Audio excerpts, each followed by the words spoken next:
Sony ZV-1 မှာမပါဝင်တဲ့ ZV-1 Mark II ရဲ့အားသာချက်၅ချက်နံပါတ်1ကတော့ဒါ Sony ZV-1 Mark II မှာ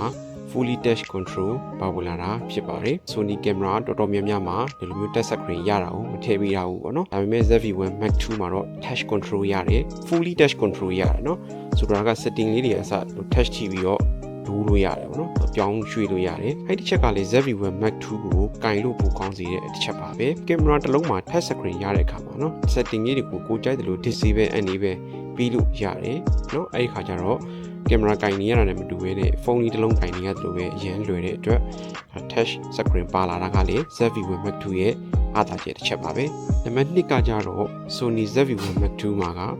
18mm lens ကိုစပြီးတော့သုံးနေပါတော့ ZV-1 မှာဆိုလို့ရှိရင် 24mm စတယ် ZV-1 Mark II မှာကတော့ 18mm ဖြစ်တဲ့အတွက်ပိုပြီးတော့ wide angle ဖြစ်သွားတယ်အဲ့တော့ကျွန်တော်တို့လက်ကနေကင်ပြီးတော့ vlog ရိုက်တဲ့သူတွေကိုပြန်ပြီးတော့ရိုက်တဲ့သူတွေ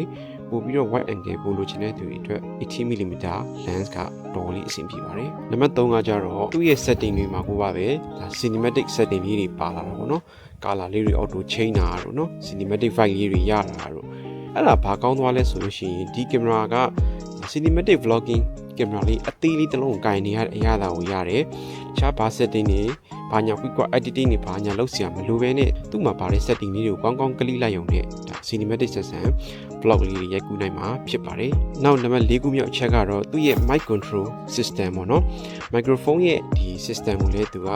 accurate ညှင့်ပေးထားတယ်လို့မျိုးပြောတဲ့သူကအရှိရပြောမှလားနောက်ကပြောမှလားဘေးပတ်ချာလေးကပြောမှလားဆိုတာကိုလည်းဒါတော့ဒီကနေပြီးချိန်လို့ရတယ် auto လည်းထားလို့ရတယ်ပေါ့နော်နံပါတ်5ခုမြောက်ကြိုက်တာကတော့ Sony ZV-1 Mark II မှာ Type C system ဖြစ်လာတာပါပဲ Type C ဖြစ်တဲ့အတွက်ကျွန်တော်တို့ကြိုးမရွေးဘူးပေါ့နော်ဒါ Type C ကအခုချိန်မှာလူတိုင်းလက်ထဲမှာရှိနေပြီဆိုတော့အားသွင်းတာပဲဖြစ်ဖြစ်ကျွန်တော်တို့ PC နဲ့ချိန်ပြီးတော့ live stream link တာဖြစ်ဖြစ် one click ပေါ့နော်ပေါ်ပါလေးလုပ်လို့ရတယ်အားသွင်းတဲ့အခါမှာလည်းကျွန်တော် Type C နဲ့ဆိုတော့ပို့ပြီးတော့မြင်မှာဖြစ်ပါတယ်နောက်ထပ်ကောင်းတဲ့တစ်ချက်ကိုရှာကြံပြီးတော့ပြောရမယ်ဆိုလို့ရှိရင် ZV-1 Mark II မှာ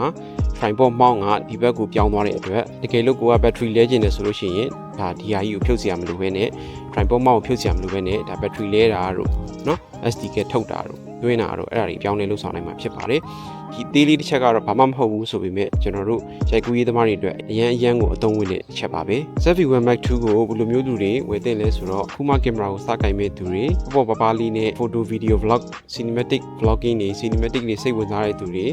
compact vlogging camera lens ဖြုတ်တက်လဲခြင်းမှုဆိုတဲ့သူတွေအဓိကခိုင်သင့်ပါတယ် image quality video quality အရာကတော့ ZV-1 နဲ့ဘာမှရင်းကြီးတူတူကွာခြားတာမျိုးမရှိဘူးဆိုပေမဲ့ touch screen ရတာတို့တခြား feature တွေကပို့ပြီးတော့ကန်ရတာလွယ်စီတယ်ကန်ရတာလည်းပို့ပြီးတော့ comfort ဖြစ်စေပါတယ်ဒါလို့ဆိုရင်တော့ ZV-1 Mark II လေးချောင်းကိုအကျဉ်းဖြင့်လောက်နားလည်မယ်လို့မျှော်လင့်ပါတယ်